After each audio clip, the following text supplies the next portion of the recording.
Hello students, how are you? So we have got a glimpse of this whisper theory.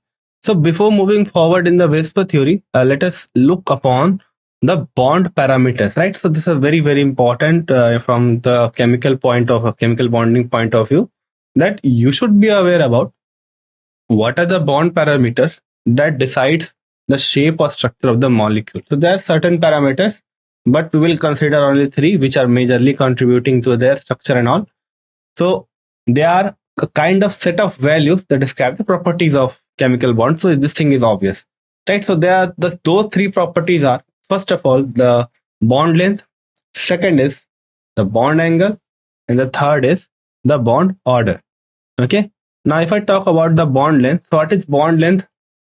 Say, so it is basically the distance between the nuclei of the two bonded atoms. So that is as simple as it is written. Okay. So if you are taking two, say, atom which are bonded to each other, then the distance between their nuclei is called as bond length. Second thing is what? Second thing is bond angle. So what is bond angle? So it is usually formed by three atoms. Okay, so you take a three atoms pair, and then you know the angle. So that is the angle between them. So if you know what is angle, it is simply you can think of an arc that two lines are joining at a point, and the degrees between the two lines are called as angle. So we have 3 points here, so we can make that similar angle, and the angle there is called as bond angle. Clear? Next is bond order. So what is bond order? So bond order basically is a kind of measure of strength of the chemical bond, which we try to say represent it in the form of number. Okay, so we say that there are two bonds, there are three bonds in between. Accordingly, we say this that they are the bond orders. Clear? Okay. Now moving to first of all an illustration. So what is dihedral angle? One more thing is dihedral angle. So it is basically the angle between two planes defined by three atoms or ions. Okay, so you can think it of in this way. Suppose you take your copy, right? You take a copy and you open it like this. Okay, you open it like this. Then on the copy, just take three vertices that are joined together, right? Now the angle between those two are dihedral. Okay, so if the angle between those two, you can say pages. Okay, so if you just take these pages and put it like this, then there is an angle between these two planes. Okay, so one plane is this and one plane is this. So that angle is called as dihedral angle. So you will encounter this dihedral angle later on. So here, if you talk about the compound, suppose your book that is in front of you contains atoms on each vertex, okay, including the joints. Okay, so they are present on each vertex and joints, right? So if you just connect all this dot, okay, if you just put the atom in place of that and connect all this dot, you will get your dihedral angle. Clear? Okay. Now talking about the bond order, so it is basically the strength of the bond. Okay, you can think of it as a strength of a bond, like the bond length of a typical carbon-carbon double bond, it is 1.54, while the bond length of a carbon-carbon double bond typically is 1.34. Clear? So this is what? This is the you can think of it in the distance between the atoms. The difference in bond length is due to the fact that a double bond is stronger than a single bond. Okay, clear? It is very clear. Okay, so if you are seeing that your double bond is very strong, means the bonds are very difficult to break between two atoms, then we call this bond as what? Bond length. Now the approach is totally different, right? The approach is totally different. Okay, so this is the bond length. Now the difference in bond length is due to the fact that a double bond is stronger than single bond. Clear? Okay. Now next. So first we will look upon each bond parameter one by one, and then we will accordingly distribute them. Okay. Clear? So we will study each of them one by one, and then we will accordingly study them more specifically. So one more thing. So if I talk about the bond angle now, so that was your bond length and all. And if I talk about the bond angle, so it is around 104.5 degrees, but the ball angle of methane molecule is 109.5 degrees. Now the difference in bond angle is due to the fact that water molecule has two pairs of electrons which repel each other and cause the bond angle to similar. Okay, the dihedral angle of an ethane molecule is 180 degrees. Okay, while the dihedral angle of a butane molecule is 60 degrees. Right. So this is there for dihedral angle due to the fact that ethane molecule has a staggered configuration. Now, next.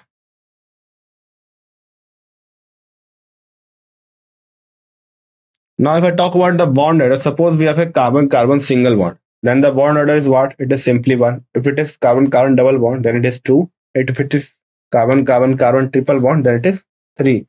The difference in bond order is what due to double bond is stronger than a single bond. So it is a way of quantifying those things. So bond parameters are important for understanding the properties of molecule and predicting the security. So by disturbing the bond parameters of a molecule, we can better understand how it behaves in different situations. Clear?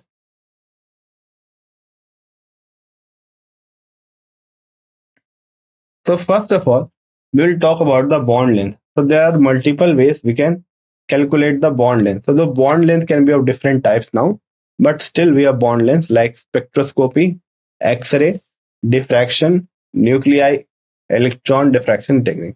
So this we will use. Okay. So this we will use to calculate the bond order. Now, there are multiple types of bond length that you will study now. Okay. So first of all is covalent radius.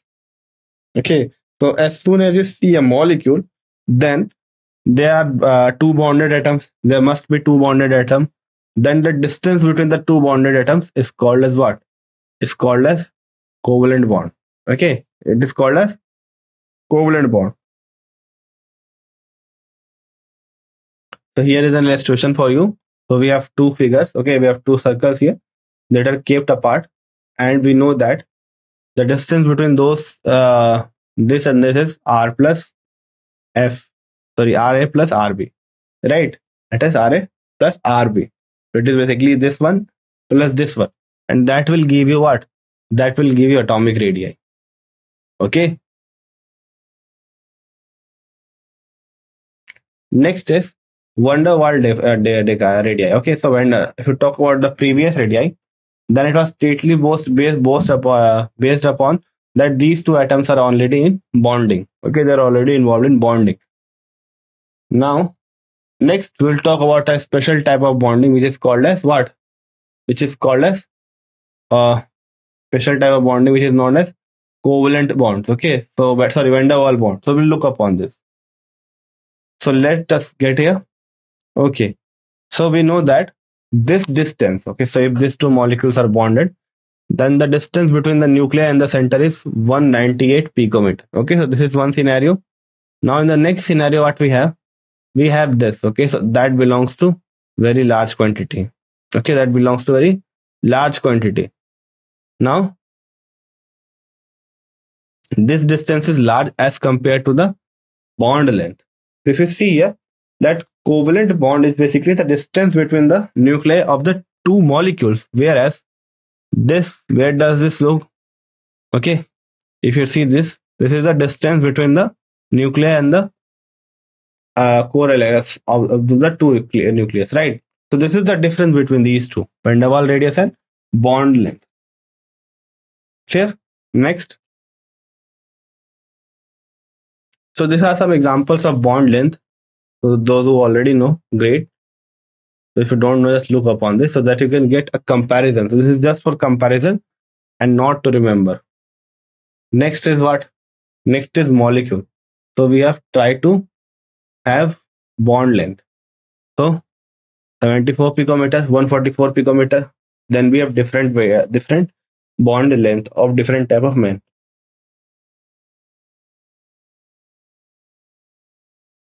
Next we have covalent radius, that is written in picometer. For hydrogen it is 37. For carbon it is what? It is 77. For nitrogen it is 75. Oxygen 73. Fluorine 91 and chlorine 91. Okay, 31. and 99 and 149, 30. Clear? Okay. Next is what? Next is bond angle. Okay, next is bond angle. So it is basically the bond between, it is the angle between the orbital containing bonding electron around the metal atom. Okay, so if the orbital is containing electron, if two orbitals are placed close to each other such that they make the angle, then this is called as bond angle. Now that central atom could be molecule and complex ion both. Okay, now bond angle is expressed experimentally by spectroscopic data, right? Now experimentally we can write that theoretically the angle between those two. So experimentally it can be determined by spectroscopic methods. It gives some idea the distribution of orbital around the central atom as well. For example, HOH, the bond angle in water can be represented in this form. Okay. So if you see here, it can be represented in a different form which has a bond angle of 109 degrees. Okay. For example, H bond enthalpy in hydrogen molecule is 435.8 kilojoule per mole. Clear? Got it? Okay. So this is about a confusion. Next is bond enthalpy. So if you see here, then the bond enthalpy of HH single bond is 435.8 kilojoule per mole. Now if you increase the number of bonds here, so we increase it to oxygen. Now they have two bonds. Okay. So as we increase the number of bond, or you increase the bond order, you can see that the bond enthalpy is increasing significantly, right? You can see it very clearly. It is going from 435 to 498.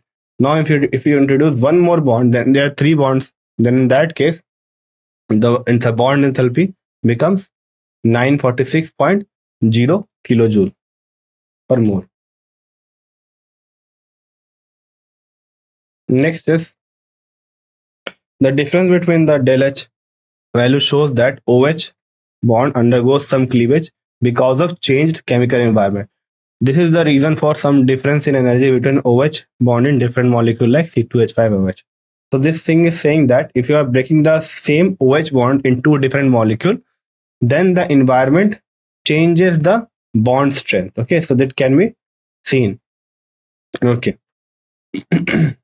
Now, if you are taking two or three molecules and are breaking the same bond, but in different molecule, then in that case, we have the average bond enthalpy. So suppose we have done it for two molecules, then the average bond enthalpy will be the addition of these two divided by 2. Clear? So we have simply taken the average. Now, in Lewis representation of bond, it is given by the number of bond between the two atoms. So in Lewis bond, we have seen that they have a single double bond accordingly. For example, so in H2 we have single bond. In O2 we have two shared pair of electrons. So there are two bonds, and in N2 we have three shared pair of electrons, so three bonds. Now, in case of CO, we have a bond order of 3, and in case of N2, its bond order is also 3. So therefore, it has a bond enthalpy of 946, being one of the highest in diatomic molecule. Means N2 is very, very stable. So isoelectronic molecule have identical bond order. Suppose F2 and O22 minus or both have the same bond order. So what does this mean? So if you take such two elements and make diatomic molecule, heterodiatomic molecule out of those, and you have taken both of the elements such that they are isoelectronic in nature. So they have, suppose you have taken F and O minus, and we have taken another F, another O minus. So that would result in F2 and O22 minus, and they will have the same bond order. Similarly, if you talk about N2, CO and NO plus, then they have the same number of valence electron. That results in a bond order of 3 for all of this. Okay, so we can say that overall that with increase in bond order, the bond enthalpy increases and the bond length decreases. So this all have a relation in them, that if you increase the bond order, then bond enthalpy will increase and the bond length will decrease, because atoms will come closer and closer. Next is resonance structure. So this is very, very, very important from exam point of view. So suppose we have ozone, okay, which can be equally represented by structures 1, 2, and 3.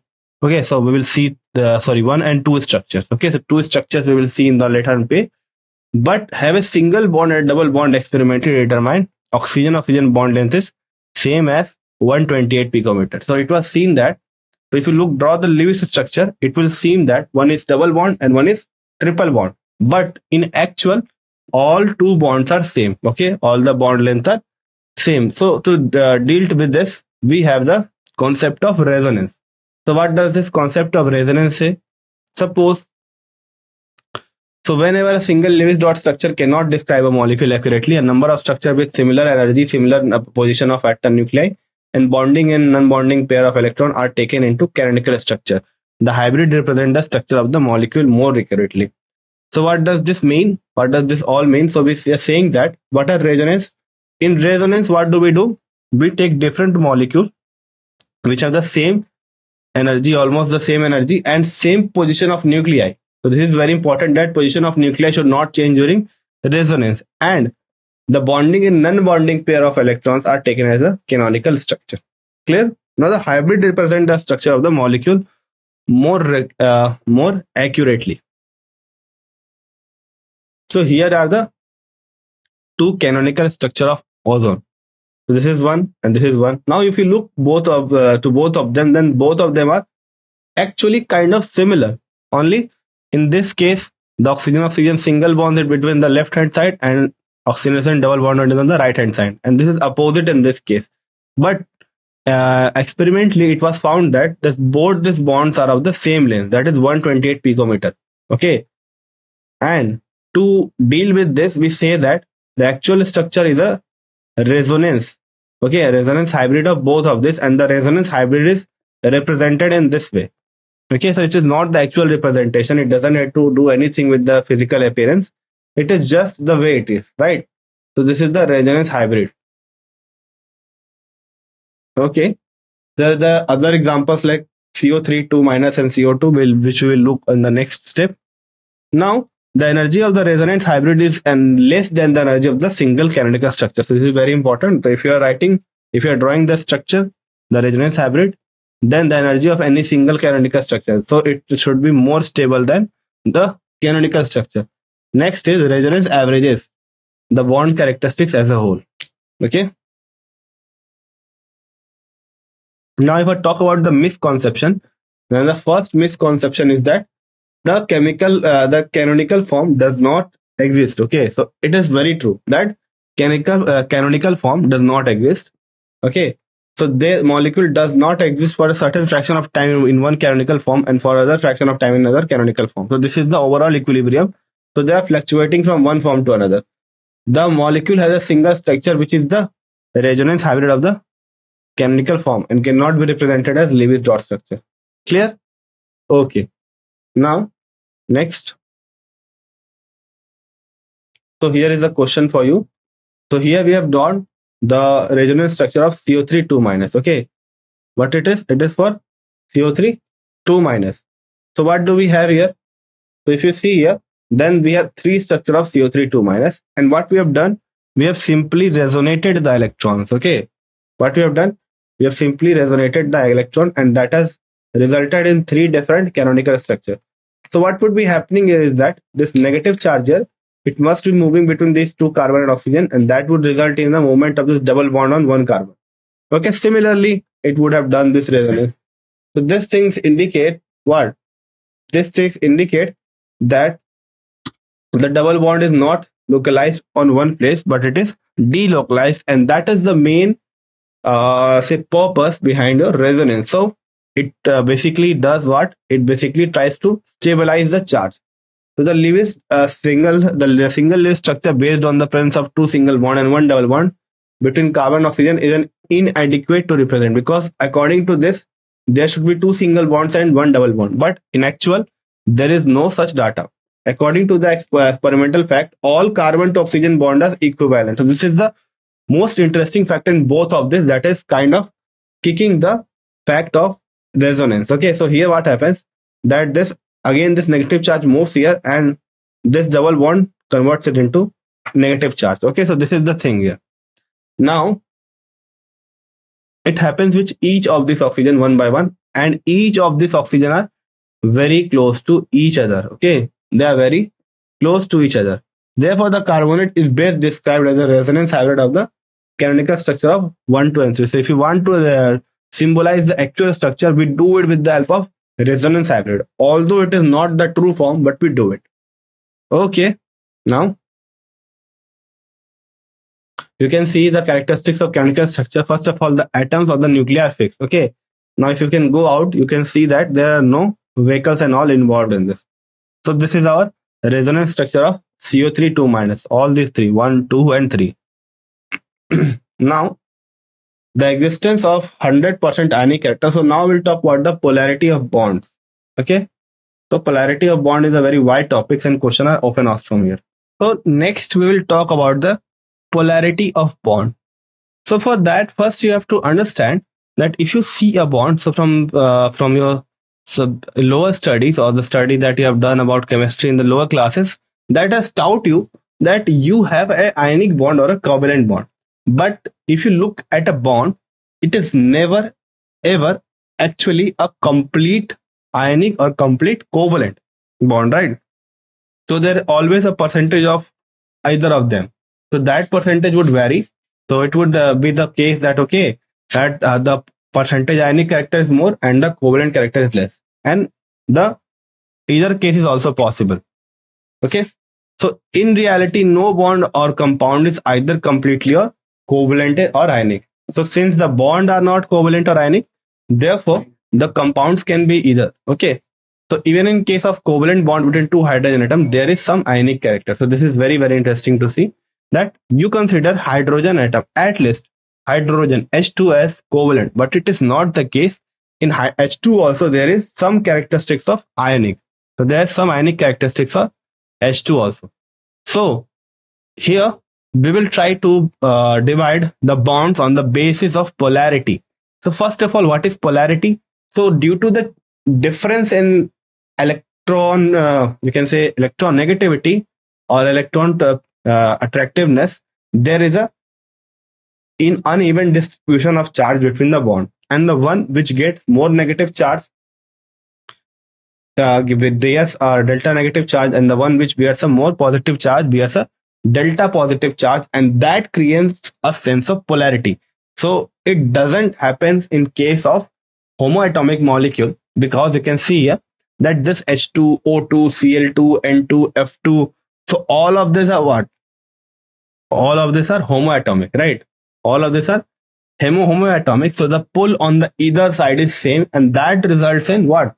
That results in the zero polarity. Clear?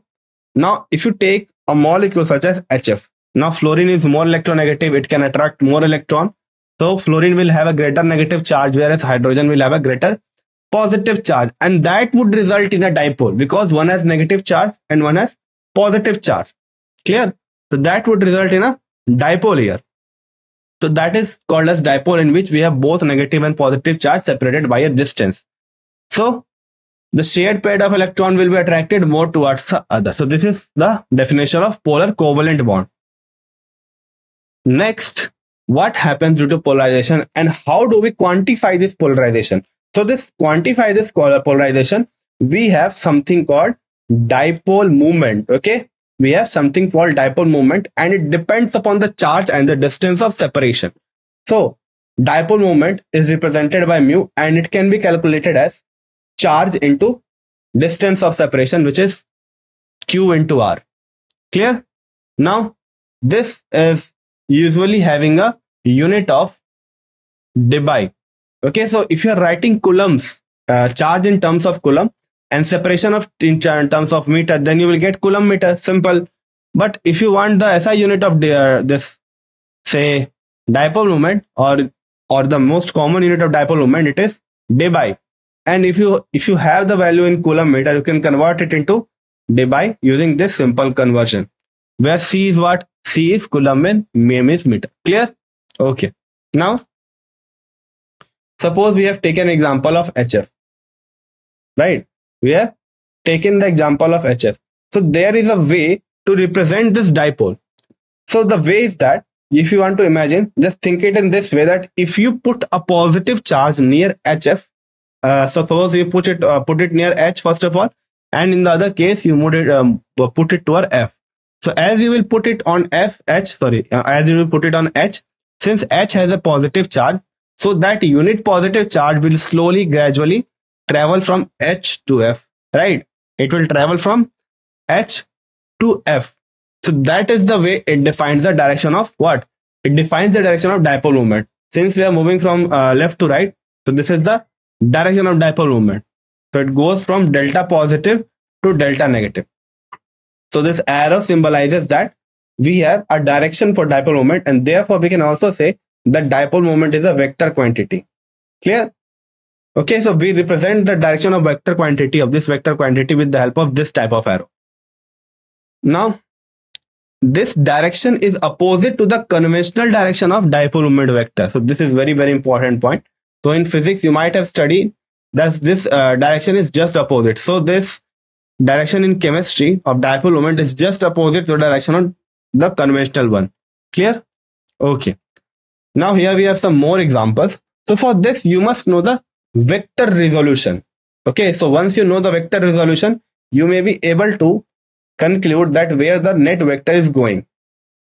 So here example of H2O that we have here. So we can write that these are the two dipoles. Okay, these are the two dipoles that are on the different axis. Now if you just resolve this on two axes, then that would result in only one component contributing towards this. Okay, so this is simple vector addition. This is one vector, this is one vector. So what we are doing the simple vector addition and giving the new direction of dipole moment, right? And we have found that the bond angle is 105.5 degrees and the net dipole moment is 6.17 into 10 to the power minus 30. So again, we have taken 1 divided by 3.33654 into 10 to the power minus 30 coulomb meter. Clear?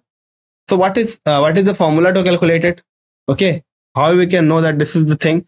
So net dipole moment is what? It is 1.85 into 3.364. So we have completed we have converted this into dB simply. Now if I talk about some non-polar substance, then we can have BeF2. Since BeF2 is linear in shape and both fluorines are present on opposite side, so it is simply non-polar in nature. Okay, this is because the two equal dipole are having the same magnitude and they will cancel out each other. That would result in zero. What? That will result in zero dipole moment. Now if you take the example of BF3 instead of that, so here we have taken the example of BF3 instead of that. Now you will see that this BF3 has, we can also do the same vector addition. If you just add this vector, you will get this thing. But the component to which we got this is equal to this. So half of this component and half of this component have added and resulted in a complete vector. Now opposite to this, we have also a complete vector which will neutralize it, and therefore the net dipole moment will be zero. Okay, here the angle that we have created is 120 degrees and this is having a zero dipole moment. Now let us study the case of NH3 and F3 for a more detailed case study for the bond parameter. So you know that both molecules have the same pyramidal shape. We know that. Okay, they have the same number of lone pair because since hydrogen and fluorine are making the same bonds, therefore with single bond. Okay, so therefore this number of lone pair on the central atom is same. Okay, but the number of lone pair on the side atoms is different. Okay, so although fluorine is more electronegative than nitrogen, the resultant dipole is 4.90. So if you are just following simply mu, okay, if all bond lengths were identical, okay, what we have done, we have included that all bond lengths are same. So that is the reason we are getting a wrong dipole moment. So we are getting it as 4.90 and it is greater than that of NF3. Clear?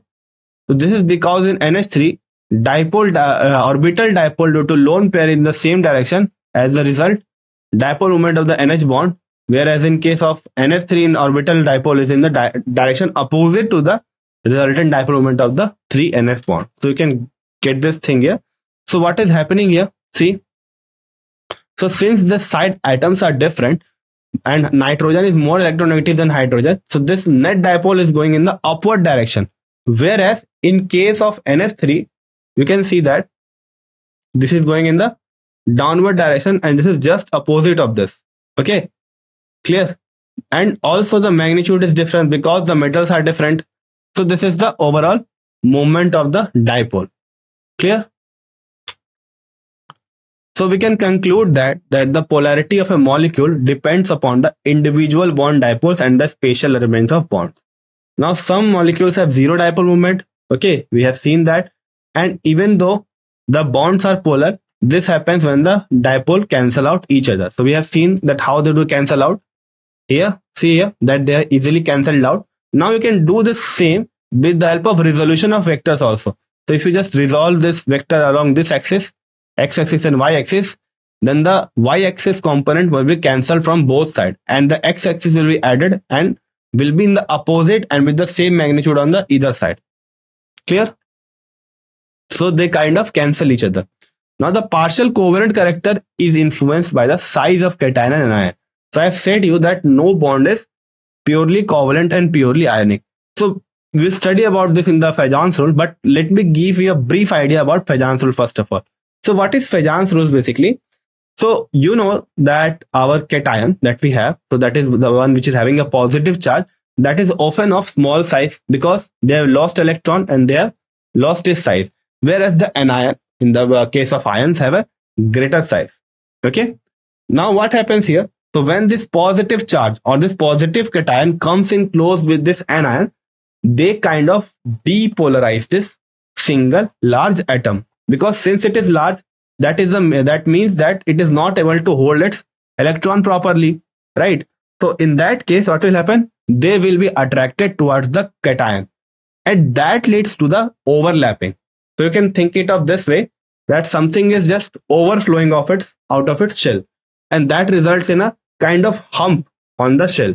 Now this hump of the shell overlaps with the cation, okay, and that results in polarity, because when we say that okay, one bond is polar covalent, so if it is completely losing its electron, then it is ionic. But in case there is a way that it is not losing it, it is kind of sharing it with the other one, then we say that okay, this is what? This is somewhat covalent in nature. So what are the effects? What are the factors that decide the Fajan's rule? First of all, you have to depolarize it. So you need more and more what? You need more and more charge on the central atom. First of all. Second thing is that the anion should be large. So greater the anion, so less be the influence on the valence electron, and it will be more and more distorted. That would result in what? That would result in a you can say less ionic character. Clear? So this is very important. We will talk more about this Fajan's rule. So it is basically there to explain the covalent character in some ionic molecules. Now, if I talk about today's important points, so first of all, you should know about what is bond angle, bond length, bond enthalpy, and dihedral angle. So you will see in the later on class that we have the dihedral angle. So basically, again, I'm repeating it. Suppose you have a book, right? You have a book. If you open that book and keep it in this way, then there is an angle of 180 degree, right? There is an angle of 180 degree between the two planes of the book, and that is called as dihedral angle. Next, what you do, you just put atoms on the vertices and on the joints, and that would result in a complete molecule with some dihedral angle. Clear? Got it? So this is important, and this is kind of different from the general perspective. And again, you must be aware that what type of bond length do we have. So we have two type of bond length. So if you just look back here, so this is bond length, okay, and one is van der Waals radius. So what is bond length? So bond length is simply the distance between the two bonded atoms. Okay, it is the distance between the nuclei of the two bonded atoms. And suppose between these two we have Ra of this length and Rb of this length. Therefore, overall radius will be Ra plus Rb. That is the what? That is the bond length of the molecule. Clear? But if I talk about the van der Waals radius, then it is not between the same atoms that are bonded. Instead of that, it is between the set of two molecules. So we have one molecule here and one molecule here. So if you take the distance between them, here is the distance between them. So the distance between the nuclei of the two different molecule, okay, the distance between the nuclei of the atom of the two different molecule is called as van der Waals radii, and you can get a very clear picture of what a van der Waals radii would look like. So here you can see that it is already said that this both of these atoms are same, right? So if you say that these are both same, so the distance between the nuclei is 198 picometer. So we can say that either of this distance from the nucleus to the boundary is 99, because we have to just multiply it by 2 and get the overall bond length. Okay, so this is important, one thing. Okay, second thing, if you see here, then this bond here, of course, this 198. Okay, this 198 is smaller than 180 picometer. We have taken two different molecules. Now in this case, this radius, so if you are seeing here, then this radius that is being present here, that is due to the electron repulsion. So that results in kind of, we can say, in a kind of greater bond length, greater radius. So that is called as van der Waals radius. So this is the difference between the bond length and the van der Waals radius. Clear? Okay.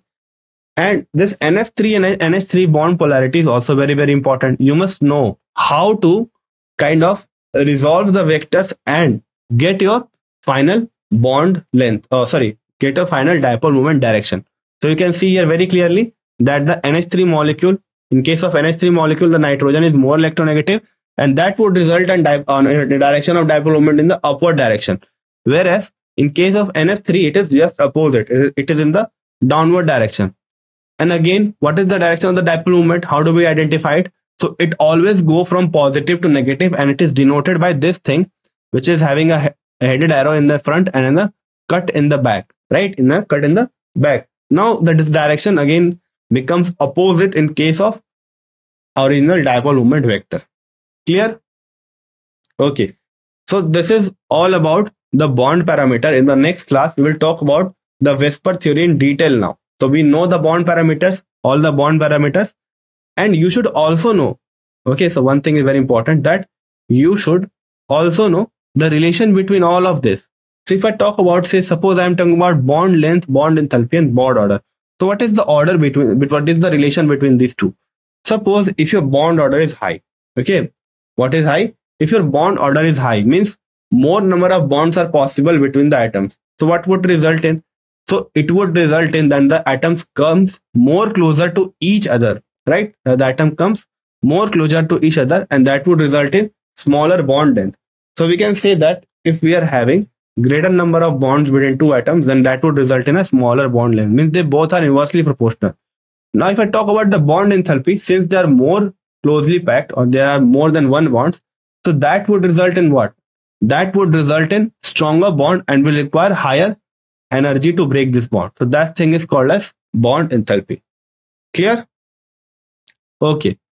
So this is the relation between these two, that bond length is directly proportional to bond order, inversely proportional to bond order, and directly proportional to inversely proportional to bond enthalpy. So these two are inversely proportional to this, and these two are in mutual directly proportional. Clear? Okay. And the next important thing I would say is resonance. So you should be aware about the resonance. You should know how to draw this resonance. Okay. If we just go back here, so I have put an example. Okay. So let me just move here. Misconception and all. Yeah. So this one. So if you see here that how we move the electrons, so just try to move the electrons with the help of arrows. So first you move this electron here so that the carbon oxygen has a double bond. Now carbon has greater number of electrons. So what it will do, it will push its bond pair here, and that will go on the oxygen, and that will result in negative charge. Again, you resonate this negative charge from here to here, and that will result in a greater oxygen negative charge. So this is the carbonate. This is the carbonate resonance structure. Similarly, we have seen it for what? We have seen it for ozone. Now, what is the important fact here? So how do we write this resonance structure? So whenever we write the resonance structure, first of all, they're numbered like this. Okay, they are numbered like this, 1, 2, and all. And next thing, if there are two, say, resonance structure, so they are called as canonical structure, and in between we have this double-headed arrow. So this is the way of writing it. Now, none of this canonical structure are completely able to explain the say state of that molecule. So to completely able to do that thing, what do? We take this thing, okay, that is called as resonance hybrid, that is more accurate in describing a molecule, right? So it says that it is having a partial double bond character. So 1.5 type of character is seen. So that would result with that would clearly specify that why we have the same bond length for the both of case for both cases, right? Clear? Okay. So this is all about resonance structure of ozone. So in all the resonance structure, the position of nuclei should also be same. If you see suppose two structures and the position of nuclei means, suppose we have this thing, okay, now what do? We take this carbon out and bring this oxygen in. Now carbon becomes the central oxygen becomes the central atom and carbon goes out. So this cannot be done between the two resonance structures. So if you have a fixed position of say this structure, that this nucleus is here, that nucleus is here, so that would be fixed in each of the resonance structure, and they are already separated by the double-headed arrow with 1, 2 and 3 as the numbering. Now if I ask you how you will draw the resonance hybrid, say how you will draw the resonance hybrid, so you will simply draw single lines CO CO CO and you will draw dotted lines in between each of this. So that would result in the resonance hybrid. Just try to do it by yourself, that how you will be able to draw the resonance hybrid of each of this. Clear? Okay. So with this we have completed the bond parameter. So I want to end this lecture. Thank you.